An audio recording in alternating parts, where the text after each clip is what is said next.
Democrats are warning members of their own party that Republicans have won on the anti-woke messaging, and some of the anti-woke rhetoric coming from Democratic lawmakers could be a liability in upcoming elections. Now, this was a brief article written by Axios where they aggregated all of these various Democratic figures, whether it's consultants or lawmakers, who had a very, very similar message here. But I think that there is some conflating happening that should be discussed, but also I want to ask the very Democrats who are saying, no, don't talk about these social issues. What else are you guys going to campaign on? Because they certainly don't want to campaign on economic issues. Some of them do and then don't actually carry out policies that they claim to support. But most of their campaigning usually focuses on the very thing that they're now saying that they shouldn't do. So let me give you a few of the examples provided by Axios, beginning with Eric Adams, who just won the Democratic primary for the mayoral race in New York City. Apparently, he has rejected the defund the police narrative. Former NYPD captain Eric Adams, who this week won New York City's Democratic mayoral primary, showed his party the power of a message that supports police while including justice and reform. Now, I think that example is actually pretty interesting, Cenk, because believe it or not, defunding the police does not poll well. And I'm not just talking about like white Americans. I'm talking about among African Americans as well. They do not want to actually defund the police. So let me give you the evidence for that. So this was an article that was published in March of 2021. This year, fewer than 1 in 5 support defund the police movement in the United States. And then you look at the specifics of a poll that was done by USA Today, and here's what they found. Only 18% of respondents supported the movement known as defund the police, and 58% said they opposed it. Though white Americans, 67%, and Republicans, 84%, were much more likely to oppose the movement, only 28% of black Americans and 34% of Democrats were in favor of it. So I actually think that the defund the police movement, especially at a time when we are experiencing an increase in crime, could be a liability for Democrats in terms of their messaging while campaigning. Go ahead, Cenk. Okay, so I'm about to say the most important thing in politics, okay? You have to look at social issues and economic issues completely differently. You have to separate them out. But the mainstream media does not do that. They say, okay, Democrats have to stop being woke and hence do not be progressive in any of these issues. Then they conflate it with economic issues. But wait a minute, those are two totally different things. So I remember when AOC and others in the movement suggested abolish ICE. Now, leftists can use this against me. I thought it was a bad idea. Okay, now why? Because I had an instinctual sense from having covered politics for most of my life that it was not going to be a popular position. That you could actually get rid of ICE and I'd be in favor of the policy, but you could frame it in a completely different way and say, hey, we're going to restructure it, which by the way is the proposal. You have a good proposal to restructure it, and it's not that you're not going to do any immigration enforcement, you're going to do it in a different way. By the way, defund the police is the same thing. Right. It's not like you're going to get rid of all police, you're just going to take portions of the budget and put it towards social health care, et cetera, right? So the policies are right and I support the policies. But I warned about the framing. And the first time a poll came out about abolish ICE, it was at 29% approval. Of course, when you say abolish ICE, it makes it sound like we're not going to have any immigration enforcement at all, and it makes middle class Americans panic, right or wrong. And not just Republicans, but Democrats. When you say defund the police, I told you it was going to be unpopular, and activists then yell at me, oh, you're the bad guy. Oh, if you just supported it enough, it would be popular. It starts at 18%. I told you, your policy's not wrong. Your framing is horrible. That's right, yeah. Okay? I think you're so right about that, because look, I mean, we have case study after case study after case study to look at in regard to the Republican Party and how their framing ends up being incredibly successful.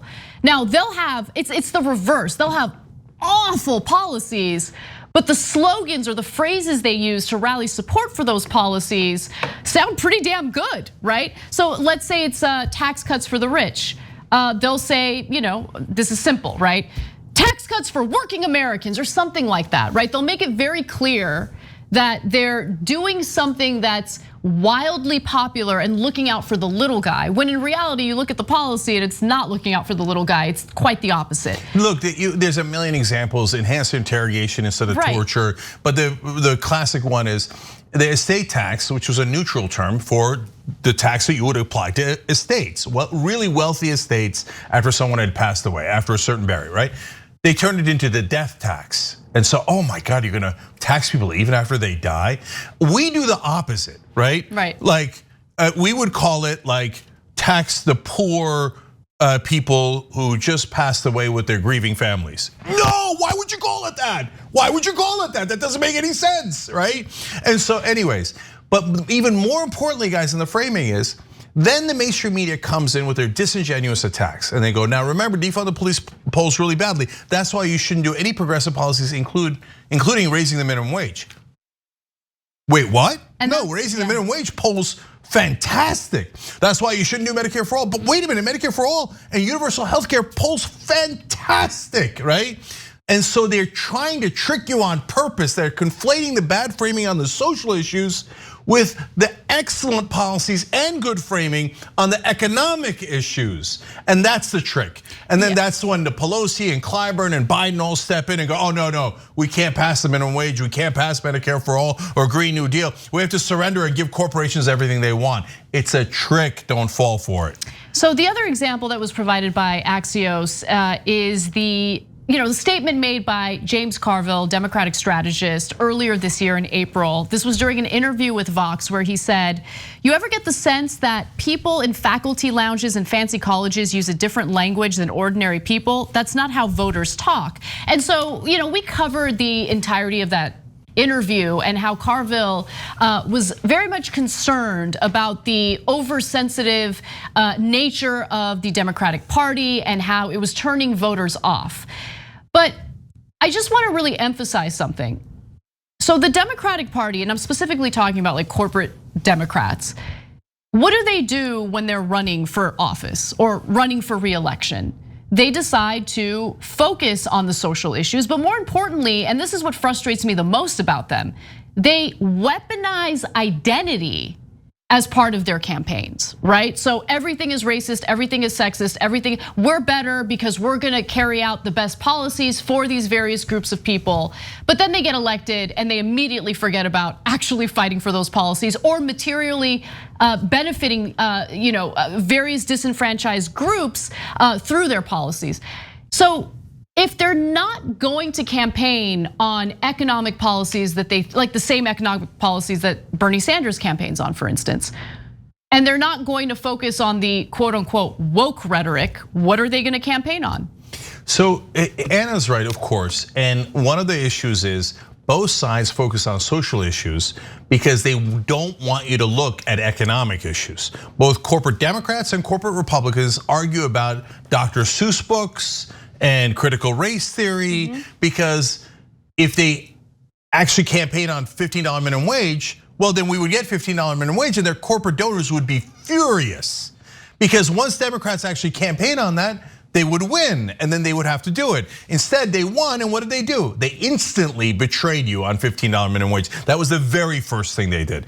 COVID relief bill, we're gonna put $15 minimum wage, just kidding. We're gonna do the standard COVID relief bill that everybody would do and we're gonna take out minimum wage because we're liars and we serve our corporate donors. So that's what's happening here. The Axios piece is grossly misleading. And the reason, and if you watch this show every once in a while, you'll see, man, they get attacked on all sides. Why? Because we're bothering to tell you the truth. When we tell you that defund the police and abolish ICE are not good slogans if you want to be popular in America, the leftists attack us. How dare you? We came up with those genius slogans. Everybody should say it and you guys are not left enough. I'm trying to help brothers and sisters. And I'm right, I've been right all along. Know that I hate you even more. Corporate media and corporate Democrats, why don't you fight on $15 minimum wage? Shh, no, people will find out we actually work for corporations. And that's why they all attack us, because we're the ones actually trying to deliver the truth to you guys. Well, CNN has unfortunately accepted some of this framing. So I want to go to this first video that shows how the debate or conversation about this very issue went down. Adams, Matt, is his win is the latest example of this debate amongst the Democratic Party, as Jackie's kind of pointing out. I mean, your group did an autopsy after 2020 election, and one thing that sticks out very clearly to me today as we have this discussion is that you all said Republican attempts to brand Democrats as radicals worked. So what does the emergence of these, quote unquote, anti-woke Democrats mean? What Republicans have become unbelievably good at doing ever since, back in the 90s when I was working in the Clinton White House and on the Clinton campaigns, they have become extraordinarily good at weaponizing the brand of the far left in the culture wars. Now, the issues change over time. At one point it was marriage equality for gays and lesbians. That's no longer a thing for Republicans. But now they've attached themselves last cycle to defund the police, and now they seem to be heading towards critical race theory and socialism. And much of it is just a complete lie what they're saying to voters about these Democrats, but they lie pretty effectively. Oh, okay. So, I mean, and by the way, Third Way, having Third Way on that panel, a co-founder of Third Way on that panel, as if he's like this unbiased arbiter of what the Democrats should do. I mean, yeah, of course Third Way thinks that messaging is too radical. Anyway, go ahead, Cenk, sorry. Okay, so look, I write about this in the book, justicecomingbook.com. Justice Lewis Powell, before he became a Supreme Court justice, wrote an infamous memo where he said this is how corporations should take over the government. And one of the things he said was set up fake think tanks and make the press believe that they are legitimate sources of truth and facts. And one of those is Third Way, and they're theoretically on the Democratic side. They're funded completely by corporations. They're the worst think tank in America. Anybody who quotes think tank as a neutral source is lying to you. I don't know if it's on purpose. The people that work in mainstream media are not very bright, barely know anything about politics, right? So they probably think, oh, Third Way, that's a good think tank. And they don't know they're being played for fools. Some of them might know it. But so they take a think tank position. Now remember, the Republicans are right about all of the issues and you don't want to go far left, right? And does the CNN anchor challenge that and go, well, what do you mean? Do you mean on social issues or economic issues? On economic issues, I have a dozen polls that show that what you call the far left is incredibly popular and has 2/3 of the country. Are you saying 2/3 of the country is far left?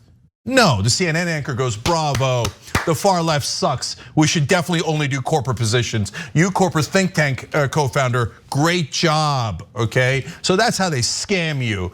And by the way, Axios, they're like, oh, Carville said this, and then some Third Way said that, and Peggy Noonan says the same thing.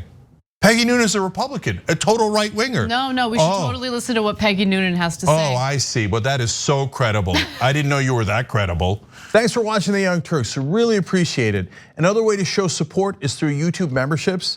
You'll get to interact with us more. There's live chat emojis, badges. You've got emojis of me, Anna, John, JR, so those are super fun. But you also get playback of our exclusive member-only shows and specials right after they air. So all of that, all you gotta do is click that join button right underneath the video. Thank you.